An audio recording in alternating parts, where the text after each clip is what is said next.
Kita punya trauma, entah itu fiktif, entah nyata, entah apalah. Kita punya trauma kasus Siti Jenar.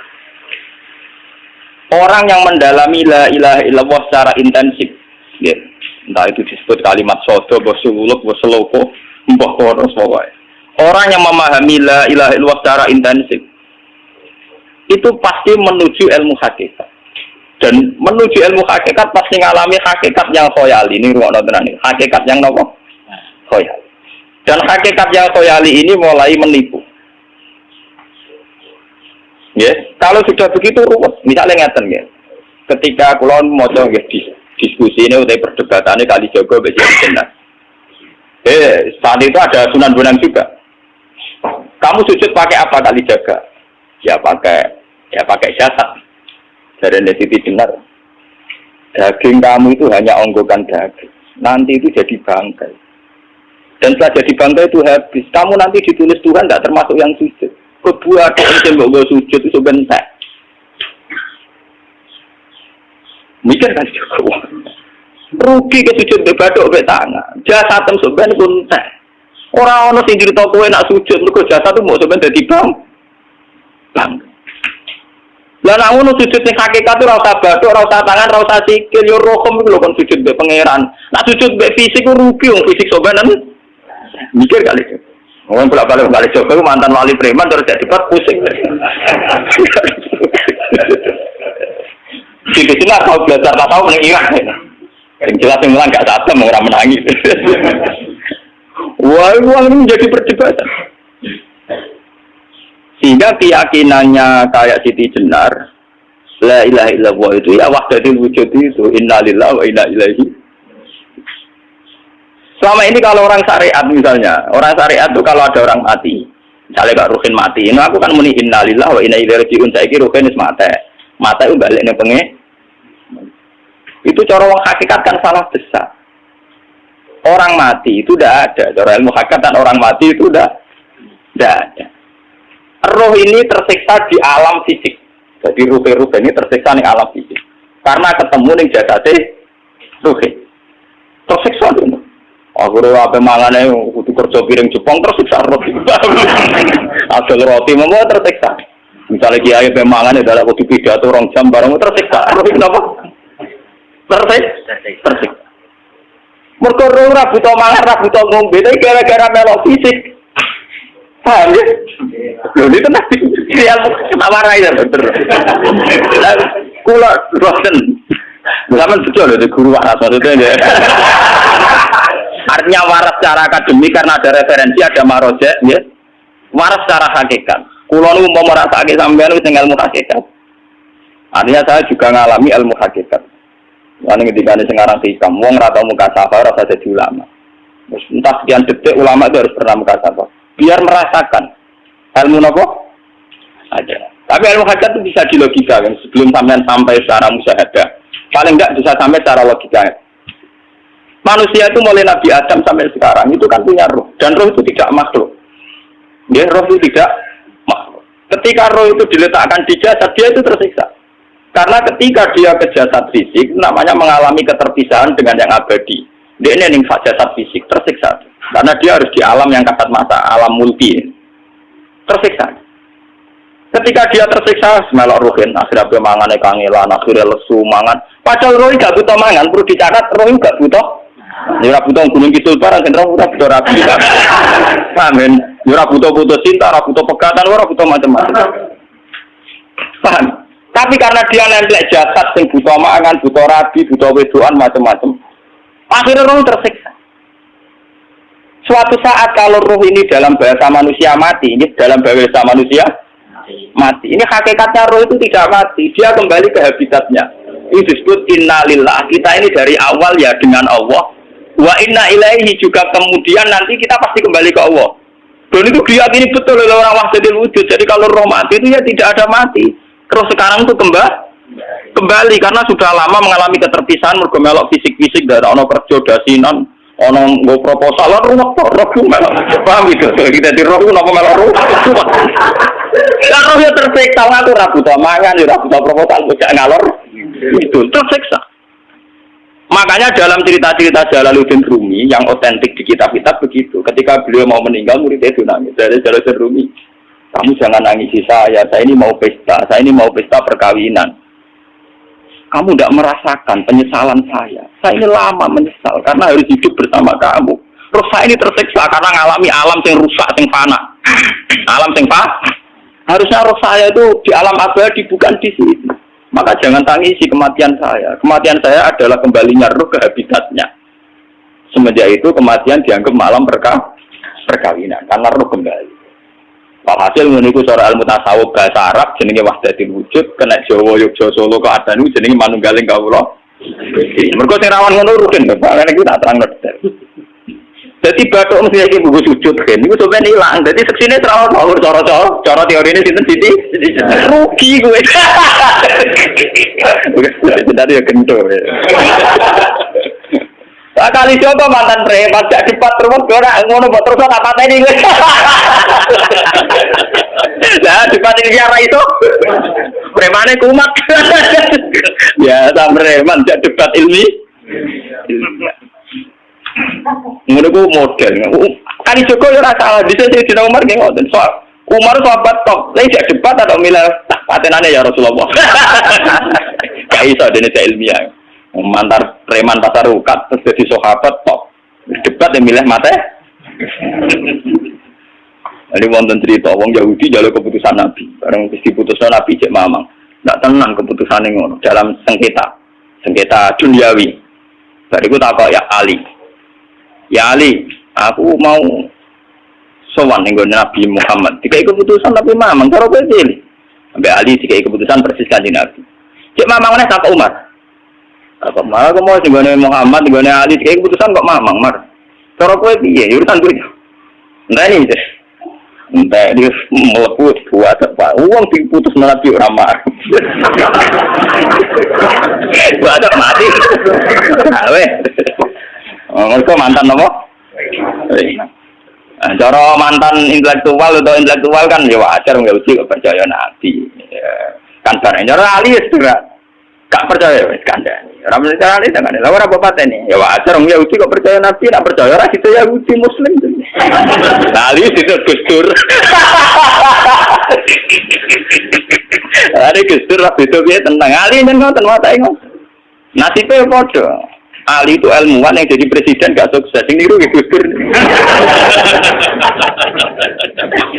Mereka ning-tinggal negara wong pinter mimpin ra sukses. Wong pinter gampang maklumi. Lah misalnya kita jadi kiai wong pinter. Pak Yai santri ini pacaran. Maksud itu jangan ada cerita besok. Wah ruwet. Terus malah dalil dinalina subuh syahwat minan.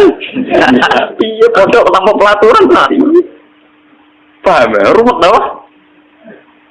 Mulane jogeman, iki pinter teman-teman itu jogeman. Sing biasa wae ono syariate sithik-sithik. Sing kamane ono santri pacaran tersinggung, ono santri nakal tersinggung. Sing ono rasane lha donya ono napa? Jadi nak guru kula nu urusan ilmu semi hakikat. Mon ini. Sehingga kayak Siti Jenar, cara pandang Siti Jenar itu masuk betul ning gone pemikiran para santrinya. Kados Ki Ageng Pengging siapa masuk betul karena masuk akal. Cara mereka napa? Betapa tidak ada artinya fisik ini. Nah, kalau semua fisik ini tidak ada artinya, kemudian yang ada artinya itu roh, perjalanan apa? Perjalanan roh, sehingga diartikan inna lillah wa inna ilaihi raji'un. Inna sholati wa nusuki wa mahyaya wa mamati ku lillah. Lah kemudian sekarang sama tak tanya misalnya ini latihan ilmu hakikat. Wa mahyaya lan penguripan ingsun. Kalau ingsun artinya fisik atau jasad, itu keliru besar karena jasad tidak pernah hidup. Yang hidup itu roh. Paham ya? Sekarang artinya wama mati itu apa? Kematian ingsun. Kalau roh itu tidak pernah mati, berarti kematian roh adalah keterpisahan dengan yang agung atau yang abadi. Dan semuanya itu lillahi rabbil alamin. Sehingga mereka mengatakan kematian itu satu pesta. Mengenai kasus Bilal ditakoi, ya Bilal, ketika murid-muridnya nangis bergapai mati, ya. Bilal dia seneng aja. Badan nalkal akhibah Muhammad dan wakhisbah. Ya, nak mati malah seneng tuh ketemu kekasihku. Sebab itu kematian tidak pernah jadi problem bagi mereka sing soleh, sing menembus ilmu hakikat. Paham? Tapi ilmu hakikat kayak ini itu yang diyakini Siti Jenar, diyakini Jalaluddin Rumi, diyakini para wali-wali wahdatul wujud. Dulu Syekh Husain Sinten Al-Halab. Itu kemudian melahirkan prahara syariat. Prahara apa? Syariat. Sebab itu Wali Songo, oke Siti Jenar benar dalam filosofinya, tapi harus dibunuh. Karena menjadi prahara syariat. Sama dengan yang dikatakan Nabi itu benar, tapi menjadi prahara syariat. Akhirnya disomasi oleh Umar radhiyallahu anhu. Jadi sebetulnya sama, pola-pola ceritanya sama. Intinya sebuah ilmu hakikat harus dikawal nopo syariat. Nggih kula bolak-balik, contoh paling gampang wit pisang. Wong nak mangan gedang kulitnya tetap dibuat. Tapi umpama gedang dari awal ora tak kulit, ra sido dadi gedang. Paham ya? Meskipun kon ape dipangan ya dibuat. Tapi kita tidak bisa membayangkan pisang dari awal tanpa nopo. Mbok kekeringan, mbok bosok, mbok ora sido dadi nopo? Pisang. Terus pentingnya syariat lagi begini. Mulane penting ngaji wali-wali syariat sing pinter kabeh Sunan Kudus, kabeh Sunan Bonang. Andai kan tidak ada syariat itu beda pun mesti rusak. Contoh paling gampang masalah pornografi, porno aksi. Jadi jelas aja omongi ngono iku ngakak-ngakak deh. Dari pangeran wis pirsa, kowe nek klambi pangeran ora tem ora ya rasa klambenan. Ora ono gunane. Kalau yang paling penting ku nazarullah, kenapa kowe klambenan barang, wong kowe klambenan ora pangeran tetep pirsa. Nyatane di jenar nak mulang nggih, coba klambenan nang intine napa? Dinya ada nabi senang pun. Nah, aku percaya kabeh nazarullah ora usah napa? Klambenan. Tetapi teori rasa klambenan iki dinggo tenan, mulane nek pas wiridan aliran sesat ciri utama. Kira klambenan tenan. Lah ruwet kok. Lha iki tenan iki cerita, iki pentingnya ngaji nggih. Ben sampean ngerti variasi riwayat, kemudian kita orang syariat harus kayak apa, kemudian kenapa menjadi aliran wahdatul wujud. Nah terus kita ini ya, kita ini kan orang syariat. Memang kalau manung syariat itu akeh kok sampean siji mesti ra kramat. Modele ora di duwe bingung, rumet. Urip wong syariat lho apa? Dineng bojo wedi, dineng tangga wedi, pengaruhe menurun. Pancen orang syariat itu banyak kriminal tauhidnya itu memang jelas. Mulane kiai-kiai fikih nak ketemu kiai-kiai sing setengah jaga wedi mergo iso nebak atine. Dene meriang ngono. Sing kiai ra tau salat keramat padahal ngambungan wong. Sungguh dino sholat pas waktu kok ora tahu keramat. Wong ape buah utang tanggane keramat apane? Sing kono ngawur-ngawur son-sowan pirang. Meriang oleh syariat ngadepi wong hakikat napa? Mulane jogeman dadi wong syariat sing ngene iku bahaya. Aku mboten ngarah. Sampai dadi wong syariat sing ra keramat. Bahaya sekali itu bagi perjalanan agak. Kalau sering ketemu kiai-kiai sing terkenal keramat, terkenal keramat di juwaduk tiang-tiang hakikat. Si tantang kocok-kocok kalau wani, nah tantang aku tetap rawani kok. Mikir deh. Karena orang yang sama-sama ke jalur hakikat tetap punya alamat, tetap wonten sima diuji menataris. Cara pandangnya mesti sama. Kalau nanti ketemu murid, ya artinya yang ikut aliran Siti Jenar, dia ada sholat, ada apa, hidup di satu tempat gitu. Padahal dia bisa baca dia dulu pernah mondok di Mekah, pernah di Irak. Ya meresahkan para kiai. Kemudian sebagian mereka minta saya suruh ketemu. Ya walhasil kalau ketemu. Ketemu pertama gitu. Jadi harus tapi zaman roh jenengku itu pernah tak arani muka sapa. Nggih biasa mawon. Kula ora usah kenal jenengan nggih kenal. Jadi di kula biasa mawon. Lalu pernah ngajar-ajaran nih. Saya legus gus ning donya tak anteni mau turun ngenteni mati nek legus kok repot. Jawaban kula terus ya. Sampai ada wong hakikat wong ngenteni mati barang. Ya mati wis saiki iku. Selasa ngenteni saiki padha-padha wis napa? Wis mati. Ya saiki wis padha-padha wis urip. Wis padha kabeh. Nah cara ilmu hakikat itu kan terus sama semua. Napa? Sama semua. Tadi makanya itu tadi. Kalau baleni malih logika hakikat itu begitu ya. Roh itu ditiupkan oleh Tuhan ke kita. Kemudian roh karena ikut alam fisik, alam jasad, roh ngalami yang kita alami. Nggih. Ketika roh ngalami yang kita alami, dia tersiksa. Nah, ketika roh sudah terpisah dari jasad yang mengekang, yang memenjara ini, dia senang terus kembali ke Tuhan. Ini disebut inna lillahi wa inna ilaihi. Nah, jasad ini kemudian menurut ilmu hakikat tidak ada gunanya sama sekali total. Hilang di telan tanah. Lah kalau begitu jasad iki nak mbok agul-agulan.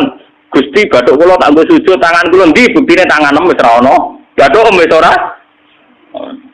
Mulai dari Siti Jenar, hanya wali bodoh kayak kalian yang punya ajaran bodoh begitu. Malah rasukan terus. Mulane Sunan Kalijaga semangat kan mata ini berko tambah omongannya glodro dindi.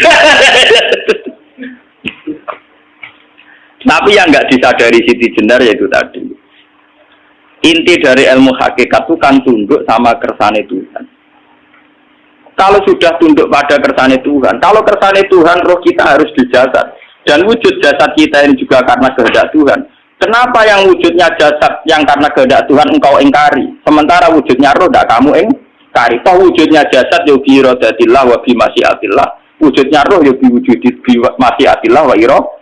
Harusnya fungsi jasad juga harus kamu akui toh Siti Jenar. Wong sekarang kita punya jasad ya bukan karena kita, karena kehendak Allah. Kenapa kamu ingkari? Berarti kamu ingkari kehendak meneng Siti Jenar.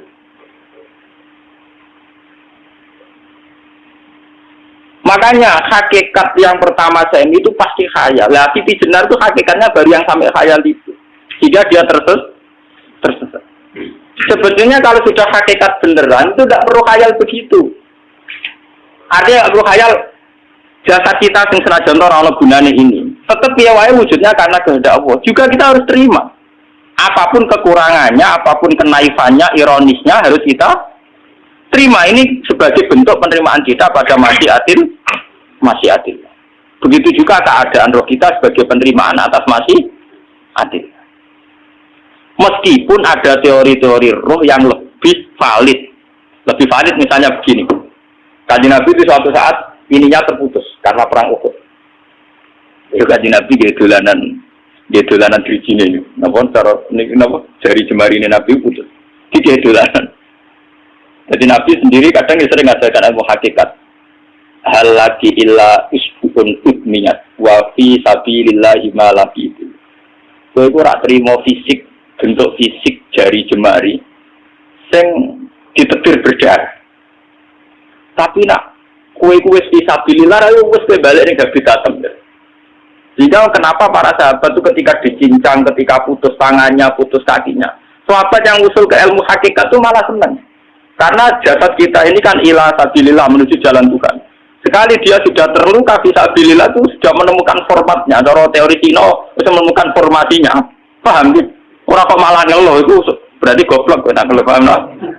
Paham ini apa? Jadi, makanya Nabi ngertikan ya itu sudah ketemu formatnya. Ketika rohnya para syuhada nanti kembali ke Tuhan, ya ketemu formatnya lagi. Itu disebut wala taqulu lima yuqtalu fi sabilillahi amma. Dia tidak mati sesuai formasi awal, yaitu roh kembali ke Tuhan dan jasad ikut mengawal. Nah itu Nabi kadang ya pakai ilmu hakikat begitu. Mulane kula bolak-balik matur, kula niku nggih mulai umur 20 tahun napa pinten. Kula ngadeni nggih gadah penyakit dan ekstrim penyakit saya. Sampai saat ini kalau nak ngobatnya tidak lebih 50%, karena saya tetap berpikir. Misalnya cara syariat kan berubah, tapi cara hakikat, apa betul keberadaan saya di alam ini penting? Sehingga aku kepengen urip tak bela-bela ini ngantek anda atusan juta. Jangan-jangan penting mati ikuti bang uripku. Lah nak ngono apa tak bela-bela ini? Ngantek atusan juta. Jadi misalnya kita berobat ya mau, ya secara nabi kan berobat ya berobat. Pokoknya kita Islam masih mau geruduk kadang orang paham. Sekali kamu mengamati dengan sisi hakikat, coba sekarang sampai pikir, coba sekarang nggak pakai logika hakikat, pakai logika syariat saja. Saya ini misalnya asetnya 10 juta, misalnya, saya punya aset 10 juta. Tapi misalnya aku rugen awan atau dipengaruhi di masa depan sama nih, kalau pulau kan soalnya cara teori di masa misalnya pulau rugen, artinya kere di duit 10 juta aset. Tujuan saya sembuh kan supaya aku iso sembuh sehat, engkau iso kerja untuk anak. Tapi karena saya sakit nanti operasi tidak 10 juta. Operasi tidak 10 juta. Wong aku repair mesti iso marisi anak. Apa mana nak 10 juta tak ada gue berobat, malah jelas ra iso marisi. Lah nak ngono penting matiku ya dibagi 10 juta. Karwan iso diwaris langsung. Sementara anak aku mari dibiayai 10 juta, orang mesti mari 10 juta mesti anu. Artinya tidak ada jaminan kalau berobat itu secara visi ke depan lebih baik. Soalnya malah ngantek dunia nggak jelas akibat positifnya. Misalnya tetap lumpuh, teori loh. Bapak artinya apa? Teori hakikat tetap lebih benar bahwa hidup itu tidak ada artinya. Semua itu tidak ada artinya. Berobat apa nggak berobat semuanya tidak ada arti. Teori loh gini. Sehingga kalau kita tengah-tengah aja tengah-tengah kasus kula misalnya loro nggih berobat. Gusti separuh kalau ngelakoni syariat, tapi sebagai kalau ulama kekeh, separuh kalau lakoni apa? Jadi kalau tetap buatan ngarah obat 100%. Tapi orang ngarah berobat, orang kalau tiang apa? Syariat. Tapi memang faktanya itu begitu. Cara Kanjeng Nabi kadang Nabi berobat. Kadang Nabi ini kini tercincang gede guyonan. Wahal lagi illa usbu'un udwiyat. Ora apa diriji sing gak melok-melok. Nah, bukti bahwa jasad itu begitu tidak penting. Kayak Sayyid Hamzah. Mulai Sayyid Hamzah menganggap wahyu bentuknya raka-rukan. Kalau teori Siti Jenar itu benar, teori Jalaluddin Rumi benar teorinya ya orang-orang solate loh, maksudnya menang anut rasolate. Benar dalam analisis roh. Ketika Sayyid Hamzah dinyatakan mati oleh manusia, oleh hukum manusia dinyatakan mati karena dia sudah tidak bergerak. Dalam teori hakikat kan rohnya Sayyid Hamzah sudah di khawasili tuyurin khudrin, rohnya sudah diambil Tuhan. Tidak mati, paham ya? Ketika rohnya Sayyid Hamzah sudah diambil, jasad ini sudah tidak punya rasa. Sekarang secara syariat kasat mata kita tahu, wong jasad nak diinfus, di sayat-sayat dioperasi orang kroso. Apa mana saya kira ruhe wis bisa. Lah ya jasad itu cek gampangi, dioperasi dibius saja terus tidak kerasa. Apalagi rohnya sudah diambil. Nah saya ini bayangkan. Ketika Sayyid Hamzah itu sudah di atas, ini kalau dulu wahsi rak wong bentuk, lho wong kok baca igabus. Ketika jasad benar-benar tidak penting, kemudian jasadnya Sayyid Hamzah kan dicincang oleh wahsi. Ketika rohnya sudah diambil kan Hamzah tidak merasakan. Berarti Sayyid Hamzah guyu-guyu wahsi cek bentuk nih gabus dicincang. Paham ya? Lho ini tenang. Artinya ketika pandangan manusia iba kepada Sayyid Hamzah karena dicincang, dimutilasi oleh wahsi tidak mengalami Pak Sinten, Sayyid Hamzah tidak mengalami apa-apa karena rohnya sudah bersama Tuhan. Dan isowai Sayyid Hamzah malah guyu-guyu wahsi, cek goblok gabus kok dicincang. Lah nak ngono rak mirip, makanya dalam hal ini itu dalam teori roh itu sebetulnya Siti Jenar tidak sesat dalam teori roh. Tapi jangan katakan itu penemuannya Siti Jenar. Siti Jenar itu terlambat. Sebelum itu ada Husain Al-Khallas, sebelum itu ada Jalaluddin Rumi, sebelum itu juga ada sahabat, ada nabi. Cuma cara aplikasinya Siti Jenar melenceng. Jadi jangan katakan kok tak kampus-kampus. Itu pendapat Siti Jenar itu malah goblok meneng. Siti Jenar itu sanut, paham? Ini maksud apa? Wes anut. Nah, teori yang sama terjadi pada Yesus Kristus. Ketika Yesus misalnya secara lahir dicincang, dimutilasi, diapakan oleh orang Yahudi, sebetulnya rohnya dia sudah bersama Tuhan, kembali ke Tuhan Bapa, nah cara Kristen. Nah cara Islam ya balik ini pengiran. Andaikan itu iya, itu ya ada masalah karena hakikatnya dia tidak dicincang, tidak dibunuh. Andaikan iya lah, tentu menurut Islam yang dibunuh Yudas atau siapa itu yang masuk piala. Tapi sama sebetulnya teorinya sama. Kalaupun iya ada masalah. Oke, kalau misalnya Nabi Isa karena ada kontroversi menyangkut dia atau Yudas. Sekarang yang Zakaria dan ya. Zakaria yang itu dicincang betul oleh orang Yahudi, matinya dimutilasi. Tapi dia tidak apa-apa. Karena ketika beliau dicincang, rohnya sudah diambil. Ini rumah tenan kan, bener untuk kendel mati paham kan ya. Jadi maksudnya ini kalau ajari, nah mati itu tidak problem. Ini kalau urip mesti loh. Nah ini bersamaan paham ya. Kaitan la ilaha illallah ini nanti semuanya sama kaitan sama apa? La ilaha illallah. Ini nanti ujungnya sama dengan la ilaha illallah. Begitu juga seterusnya. Misalnya Yahya kalian sinten? Zakaria. Ketika Tuhan ditanya, jadi tenggene alam malakut pengiran ditakok, ya Allah, Yahya dan Zakaria itu kan hamba pilihan engkau. Ketika dicincang kok jenengan biarkan. Ini Yahya Zakaria dicincang. Aku itu ra goblok dari pengiran. Sedurunge dekne dicincang jasate ruhe tak jipuk. Dadi dekne ora krasa blas. Begitu juga ning tafsir-tafsir sampean lihat wa Maryama Sayyidah Maryam yang istrinya Fir'aun. Itu kan dia iman sama Nabi Musa. Asiyah imro'ati napa? Fir'aun. Asiyah imro'ati Fir'aun, ya. Itu kan dihukum oleh Fir'aun. Ketika mau ditumpahi napa? Batu besar. Iku Allah ketika di pangeran, ya malaikat mauti, cepat ambil rohnya sebelum dihunjami batu besar. Terus rohnya diambil.